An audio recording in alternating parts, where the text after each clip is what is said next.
Hello friends, कैसे हो आप। तो आज हम इस वीडियो में एक नया चैप्टर का एक्सप्लेनेशन लेके आए हैं, जिसमें हम आपको 8th क्लास के पुराने सिलेबस के क्रॉप प्रोडक्शन एंड मैनेजमेंट को सिखाने वाले हैं। तो मैंने अपने नोटबुक में कुछ नोट्स बनाए थे, जिसके आधार पर मैं आपको पूरा वो समझाऊंगा।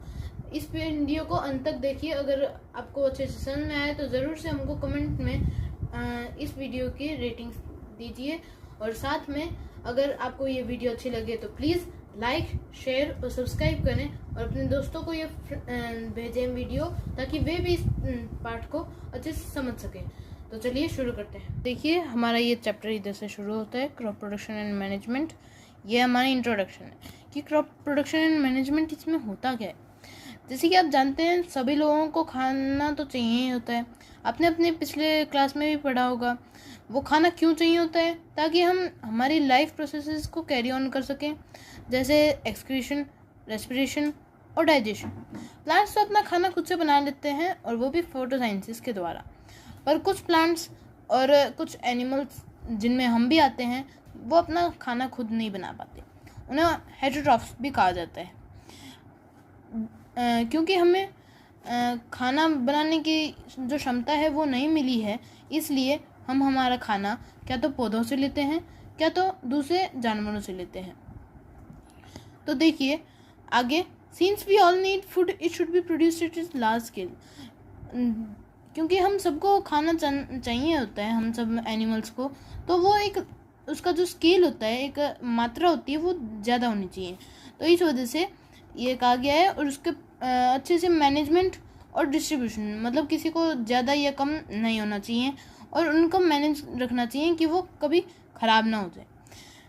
ये इंडिया में बहुत आवश्यक है, क्योंकि इंडिया में 1.463 बिलियन की पॉपुलेशन पहुंच गई है, जिसकी वजह से इंडिया अब फर्स्ट रैंक पे आ गया है, और चाइना से भी ज़्यादा पॉपुलेशन पार कर गया है। अब देखते हैं आगे क्या है। Agricultural history.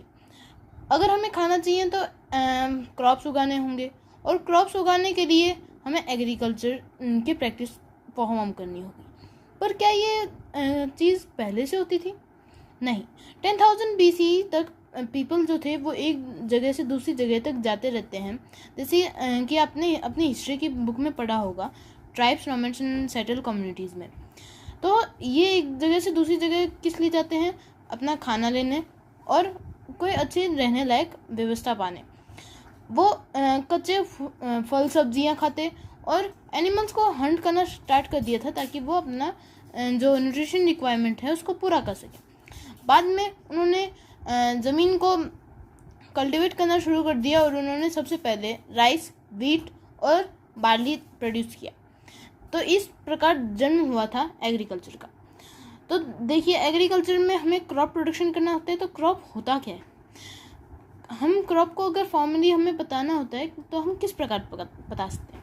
तो जब भी कोई अगली बार आपसे पूछे तो आप यही बताइएगा कि when plants of the same kind are cultivated at one place on a large scale, it is called a crop.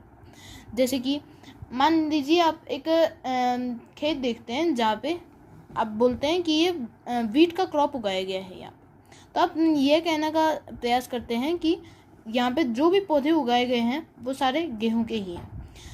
India एक बहुत बड़ी कंट्री है, जहाँ पे एक जगह से दूसरी जगह में टेम्परेचर, ह्यूमिडिटी और रेनफॉल में विविधता ज़्यादा होती है। इसलिए हम क्रॉप्स को दो प्रकार से बांटते हैं, खरीफ और रबी क्रॉप्स। जो क्रॉप्स रेनी सीजन में उगाए जाते हैं वे खरीफ क्रॉप्स हैं। इंडिया में जैसे कि आप जानते ही होंगे कि रेनी सीजन जून टू सितंबर आता है, और रबी क्रॉप्स जो हैं वो सर्दियों के समय उगाए जाते हैं, जो अक्टूबर से मार्च तक चलता रहता है। फिर देखिए उनके एग्जाम्पल। खरीफ क्रॉप्स में पैडी, मेज, ग्राउंडनट, और रबी क्रॉप्स में व्हीट, पी और कोरिएंडर है।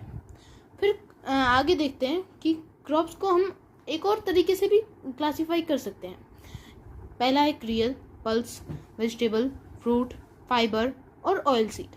जैसे कि आप देख सकते हैं, इनके एग्जाम्पल मैंने लिख रखे हैं। तो चलिए हम अगले पेज पे चलते हैं। तो देखिए हम अगले पेज पे क्या देख पा रहे हैं।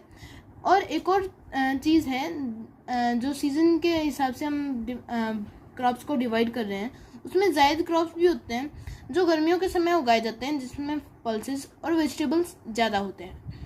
तो आगे देखिए, क्रॉप उगाने के लिए हमें करना क्या पड़ता है। क्रॉप के कल्टीवेशन के लिए हमें एग्रीकल्चरल प्रैक्टिसेस अपनानी पड़ती हैं, जो कुछ इस प्रकार हैं। पहला हो गया प्रिपरेशन ऑफ सॉइल, फिर सोइंग, फिर मैन्योरिंग, फिर इरिगेशन, फिर वीडिंग या पेस्टिसाइड स्प्रेइंग, और हार्वेस्टिंग और स्टोरेज लास्ट। और फिर उसके बाद स्टोरेज के बाद फिर से ये साइकिल चलता रहता है और इसी प्रकार हमारा फूड प्रोड्यूस होता रहता है। तो चलिए इनको डिटेल में पढ़ते हैं। देखिए, सबसे पहला स्टेप जो था वो था प्रिपरेशन ऑफ सॉइल। तो प्रिपरेशन ऑफ सॉइल कैसे करते हैं, प्रिपरेशन ऑफ सॉइल ज़रूरी क्यों है, ये पहला स्टेप होता है और ये सबसे इम्पोर्टेंट भी होता है पौधे उगाने से पहले, क्योंकि इसमें जो सॉइल होती है उसको पलटना होता है और उसको लूज़ भी करना पड़ता है। इसका ज़रूरत क्यों पड़ती है, जो टर्निंग ऑफ सॉइल है और लूजनिंग है, लूजन इसलिए किया जाता है क्योंकि ये रूट्स को अलाउ करता है कि वो नीचे तक आराम से जा सके। अगर सॉइल हार्ड होगी तो रूट्स को डिफ़िकल्टी होगी, क्योंकि रूट्स इतने डेलिकेट होते हैं कि वो आराम से कर सकते हैं। फिर आगे जो लूजन सॉइल है उस रूट्स को इजीली ये भी मदद करती है। अगर देखिए सॉइल का टेक्सचर कितना अच्छा होता है, ऐसे दानेदार सा होता है ताकि उसमें से एयर पास कर सके। रूट्स भी एयर को एब्जॉर्ब करते हैं, जिसकी वजह से ये लूजन सॉइल रूट्स को अलाउ करता है, चाहे वो कितना ही अंदर चले जाए, उनको सांस लेने में कोई तकलीफ ना हो। जो ये टर्निंग और लूजनिंग का प्रोसेस है, इसको टिलिंग या प्लोइंग भी कहा जा सकता है।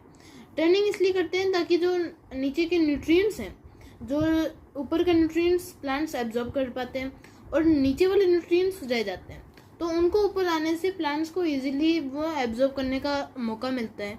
फिर उसके बाद देखिए ये किया कैसे जाता है, इसके अलग अलग वेज हैं। पहला है प्लो। प्लो जो होता है वो वुड या आयरन का बना होता है, और जब सॉइल कुछ ज़्यादा ही ड्राई होती है, जैसे कई जगह अभी रिसेंटली राजस्थान में पिछले साल बारिश आई थी, जो सॉइल थी वो इतनी ड्राई थी, फिर उसके बाद उसमें अगर आप प्लोइंग करते तो आप उसका कोई फ़ायदा नहीं होता। पर भगवान की दया से उसमें जो बारिश हुई उसकी वजह से ऑटोमेटिकली उसको वाटरिंग प्रदान हो गई। फिर उसके बाद जब उस पर प्लो करके प्लांट्स उगाओगे तो वो बहुत इजीली उग जाएंगे, उसमें कोई ज़्यादा प्रॉब्लम नहीं आएगी। फिर आगे देखिए, सॉइल में जो बड़े बड़े ऐसे पत्थर टाइप से होते हैं, आप कई बार जब कई फैमिलीज खेतों के होते हैं, क्योंकि इंडिया की 60% पॉपुलेशन जो है एग्रीकल्चर में इन्वॉल्व रहती है, चाहे वो फार्मर हो या एग्रीकल्चरल मिनिस्टर हो। तो जो बिग क्लम्स होते हैं उनको क्रम्स कहा जाता है, उसको भी तोड़ना बहुत आवश्यक हो जाता है। और इसके साथ लेवलिंग भी बहुत ईजी हो जाती है, जब हम सो कर कुछ पौधे लगा रहे हों और इरिगेशन के टाइम जो पानी देने का काम होता है, तो उस टाइम भी बहुत इजी हो जाता है लेवलिंग की वजह से। तो लेवलिंग जो है लेवलर की वजह से की जाती है। और फिर देखिए आगे क्या है, कई बार मैन्यूअल भी ऐड किया जाता है ताकि जो सॉइल है उसमें पूरा अच्छे से मिक्स हो जाए वो। फिर उसके बाद एग्रीकल्चरल प्रिपरेशन टूल्स, जो ये पूरा प्रिपरेशन ऑफ सॉइल है, इसके लिए कैसे हम इसको प्रिपेयर कर पाते हैं। तो सबसे पहला है प्लो। ये बहुत पहले ज़माने से यूज़ किया जा रहा है, तो इसका काम जो होता है वो इसको प्रिपरेशन ऑफ सॉइल में भी काम आता है, फर्टिलाइजर्स को भी ऐड करने में काम आता है। वीड्स जो होते हैं जो अलग से जैसे हमारे घर में पेस्ट आ जाते हैं, उसी प्रकार फील्ड में वीड्स आ जाते हैं, और सॉइल को टर्न करने में भी यूज़ किया जाता है। ये जैसे कि मैंने आपको बताया था वुड या आयरन का बना होता है, और बुलक्स या हॉर्सेस और कैमल्स के पैर के द्वारा खींचा जाता है। एक पेयर ऑफ बुलक्स और एक इंसान आसानी से इसको ऑपरेट कर सकता है। जो ये वुडन प्लो है ये आजकल आयरन प्लो से रिप्लेस किया जा रहा है। देखिए ये रहा हमारा प्लो, इसमें ये प्लो शाफ्ट है, ये प्लो शेयर है। ये एक हार्ड आयरन की ट्रायंगुलर स्ट्रिप होती है ताकि ये सॉइल के अंदर अच्छे से जाके उसे लूज कर सके और उसके जो क्रम्स है उसको तोड़ सके। फिर देखिए आगे हो भी एक सिंपल टूल है जो वीड्स को रिमूव करने या सॉइल की लूजनिंग के लिए यूज़ किया जाता है। जैसे कि आप देख सकते हैं इसके पास एक बेंट प्लेट है जो क्रम्स को भी रिमूव करती है, सॉइल को भी टिल्ट कर पाती है, क्योंकि इसका ऐसे जैसे पंखे के जो आर्म्स होती हैं वो जैसे टिल्टेड होती हैं उसी प्रकार होता है ये। तो फिर आगे इसमें एक ग्रिप होता है, एक बीम होता है जो उसके ऊपर एनिमल के ऊपर रखा जाता है। और फिर आगे देखते हैं, अगला है हमारा जो रेगुलर कल्टीवेटर, जो आप सबको पता ही होगा। ये एक मैकेनिकल टूल है जो लेबर और टाइम को बहुत बहुत अच्छे से सेव कर पाता है। फिर आगे देखते हैं आगे हम क्या सीख पा रहे हैं। आगे है ये सोइंग, ये हमने उगा दिया। फिर उसके बाद सोइंग भी बहुत आवश्यक होती है, क्योंकि अगर आप सो नहीं करोगे तो एग्रीकल्चर का फ़ायदा ही क्या। जो सोइंग होती है उससे पहले फार्मर्स जो है गुड क्वालिटी सीड्स को प्रेफर करते हैं। वो क्लीन हेल्दी भी होने चाहिए और उनमें जो उनकी क्वालिटी गुड होनी चाहिए। अगर 100 में से 70 सीड्स भी जर्मिनेट कर पाते हैं तो उनकी क्वालिटी बहुत अच्छी मानी जाती है। फार्मर्स हमेशा हाई यील्ड प्रेफर करना चाहेंगे, क्योंकि ख़राब सीड्स लेके करेगा क्या कोई, वैसे ही कम पैसे मिलते हैं बेचारे फार्मर्स को। सबसे कॉमन मेथड क्या है गुड क्वालिटी और डैमेज सीड्स को सेपरेट करने का? वो है वाटरिंग। डैमेज सीड्स जो होते हैं वो हॉलो होते हैं और जिसकी वजह से वो लाइट भी हो जाते हैं, और जो अच्छे सीड्स होते हैं वो हॉलो नहीं होते हैं, उनके अंदर कॉटिलेडन्स होते हैं जिनकी वजह से वो फ्लोट नहीं करते वाटर पे। तो डैमेज सीड्स फ्लोट करेंगे और जो अच्छे सीड्स हैं वो सिंक कर जाएंगे, जिसकी वजह से इजीली हो जाएगा सेपरेशन। फिर agricultural implements. Traditional tool used for sowing seeds is shaped like a funnel. जो ट्रेडिशनल टूल है सोइंग के लिए वो इस प्रकार का होता है। इसमें एक फनल होता है जो एक पाइप के द्वारा इसमें चली जाती है। जो सीड्स होते हैं वो इसमें डाले जाते हैं और इधर से जाके सॉइल के अंदर चले जाते हैं। ये होती है एक ये बीम, ये फनल, और ये हो गया एक ट्रेडिशनल टूल। ठीक है, इसका एक डिसएडवांटेज ये होता है कि ये सीड्स को कवर नहीं कर पाता, जिसकी वजह से जो बर्ड्स या इंसेक्ट्स हैं इन्हें खा जाते हैं। अब ये है सीड ड्रिल, जो आज के मॉडर्न ज़माने का एक टूल है। तो ये जो सीड ड्रिल है वो क्यों यूज़ किया जाता है? सोइंग के लिए यूज़ किया जाता है, और इसकी ये खासियत है कि ये इक्वल डिस्टेंस और इक्वल डेप्थ के साथ सीड्स को सो कर देता है, और उन्हें ये भी इंश्योर करता है कि वो कवर हो जाते हैं ताकि वो बर्ड से प्रोटेक्टेड रह सकें। तो देखिए आगे ये रहा हमारा सीड ड्रिल। इसके ऊपर ये देखिए जैसे ट्रेडिशनल टूल में हमारे पास फनल था डालने के लिए, इसमें हम सीड्स को डाल के रख सकते हैं। ये हमारे पाइप्स हो गए और ये आर्म्स हैं जहाँ पे सीड्स निकल के प्लेस हो जाएंगे। फिर उसके बाद देखिए अगला स्टेप जो था हमारा वो था एडिंग फर्टिलाइजर्स एंड मैन्योर। जो सब्सटेंसेस होते हैं जो सॉइल में ऐड किए जाते हैं, आपको पता ही होगा, काउ डंग केक्स बना के उनको सॉइल में डाल दिए जाते हैं, तो ताकि वो मैन्योर का काम करें। मैन्योर जो होता है वो एक्चुअली बेसिक होता है नेचर में, और वो आसानी से उसमें चला जाता है। अगर मैन्योर का यूज़ ज़्यादा हो गया तो उसको रेगुलेट करने के लिए हमें फर्टिलाइजर्स का यूज़ करना पड़ता है। तो मैन्योर जो होता है वो ऑर्गेनिक होता है, बल्कि फर्टिलाइजर्स जो होते हैं वो कम्प्लीटली इनऑर्गेनिक होते हैं, जैसे कि मैंने यहाँ पे लिखा हुआ है, और इसमें एग्जांपल्स भी हैं। अगर ज़्यादा फर्टिलाइजर्स यूज़ करने का ये डिसएडवांटेज है कि वो जो वाटर रिटेनिंग कैपेसिटी है सॉइल का वो कम कर देते हैं, और दूसरा वाटर को पोल्यूट भी करते हैं, और जब उनका ज़्यादा यूज़ सॉइल को इनफर्टाइल भी कर देता है।